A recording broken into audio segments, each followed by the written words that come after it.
প্রেমাদাসা স্টেডিয়ামের উজ্জ্বল আলোয় বাংলাদেশ দলের জয়োল্লাস। ক্যামেরা ধীরে ধীরে জুম করছে অপরাজিত তানজিদ তামিমের মুখে। 0 রানে 1 উইকেট পতনের পর যখন চারপাশে অনিশ্চয়তা, তখন একজন এসে দৃশ্যপট বদলে দেন। জয়ের গল্প লিখেন তানজিদ তামিম। শ্রীলঙ্কার বিপক্ষে ব্যাট হাতে ছিলেন নির্ভর, আত্মবিশ্বাসী। 52 বলে 71 রান, একটা ইনিংসই বলে দিল কেন তিনি এখন বাংলাদেশের নতুন ভরসা। ম্যাচে প্রথম বলেই ছক্কা, দ্বিতীয় ওভারে বাউন্ডারি, প্রতি স্ট্রোকে ছিল ছন্দ আর সাহস। ফার্নান্দো আর রাজিথার গতি সামলে তিনি গড়েছেন নিজের মাঠের রাজত্ব।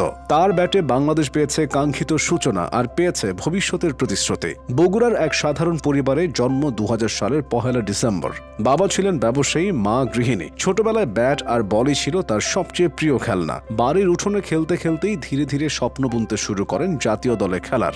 বগুড়ার ছেলে মুশফিকুর রহিমের হাতে এককালে উঠেছিল বাংলাদেশ জাতীয় দলের পতাকা। তাকে দেখেই শিশু তানজিদ স্বপ্ন দেখত সেও খেলবে জাতীয় দলে। মাকে বলেও ছিল সে কথা। ছেলের স্বপ্ন পূরণ করতে মায়ের আগ্রহে তানজিদ ভর্তি হন বাংলাদেশ ক্রীড়া শিক্ষা প্রতিষ্ঠান তথা বিকেএসপিতে। স্বপ্নের সেই পথে প্রথম বড় ধাপ ছিল এই বিকেএসপি। কঠোর অনুশীলনের ভেতর দিয়ে নিজেকে তৈরি করেছেন ক্রিকেটারের মতো করে। সেখানেই উঠে আসে সম্ভাবনার গল্প বাঁহাতি ওপেনার, যার চোখে স্পিন বোঝার ক্ষমতা আর হাতে শটের বৈচিত্র্য। 2020 সালের অনূর্ধ্ব-19 বিশ্বকাপে ছিলেন বাংলাদেশের অন্যতম ভরসা। ভারতকে হারিয়ে চ্যাম্পিয়ন হওয়ার পথে তার ধারাবাহিক পারফরমেন্স ছিল দলের ভিত। তখনই বোঝা যাচ্ছিল জাতীয় দলে তার প্রবেশ শুধু সময়ের অপেক্ষা। অবশেষে 2023 সালের 31 আগস্ট তানজিদ অভিষেক করেন শ্রীলঙ্কার বিপক্ষে এশিয়া কাপে। কিন্তু শুরুটা ছিল হতাশার। মাত্র 2 বল খেলে কোনো রান না করে আউট হয়ে যান। সমালোচনার ঝড় ওঠে। বলা হতে থাকে এই ছেলে কি আদৌ তৈরি। কয়েক মাস পর টি-20 ম্যাচে তার অভিষেক 2024 সালের জানুয়ারিতে। শুরুটা ধীর ছিল, কিন্তু ধীরে ধীরে নিজের জায়গা করতে শুরু করেন। এখন পর্যন্ত ওডিআইতে খেলেছেন 26 ম্যাচ, রান করেছেন 554, ব্যাটিং গড় 21.92 আর স্ট্রাইক রেট 100। সর্বোচ্চ ইনিংস 84 রান নিউজিল্যান্ডের বিপক্ষে। টি-20 খেলেছেন 27 ম্যাচ, করেছেন 654 রান, গড় 27.25, স্ট্রাইক রেট 130.27,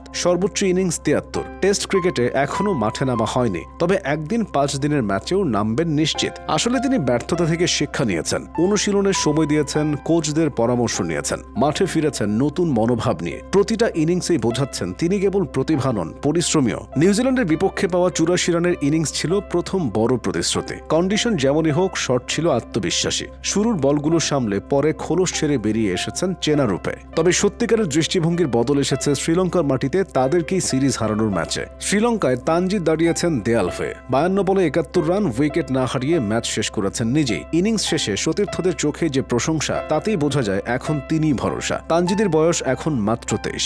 সামনে অফুরন্ত সময়। তার ব্যাটিংয়ে যে পরিণত মনোভাব, যে স্ট্রোকের বৈচিত্র্য, তাতে স্পষ্ট তিনি কেবল এই মুহূর্তেরই নয়, আগামী দিনের জন্য প্রস্তুত। বাংলাদেশের ওপেনিং সংকটের এক পরিপূর্ণ জবাব হতে পারেন এই তরুণ। তানজিদ তামিম এখন আর কেবল এক তরুণ প্রতিভা নন, তিনি এখন প্রতীক আস্থা আর সাহসের। ব্যর্থতা থেকে শেখার, চাপের মধ্যে লড়ার আর বিশ্বাসকে প্রমাণে রূপান্তর করার প্রতীক। এই আলো যেন নিভে না যায় কখনো, এই আগুন যেন জ্বলে থাকে অনেক দিন।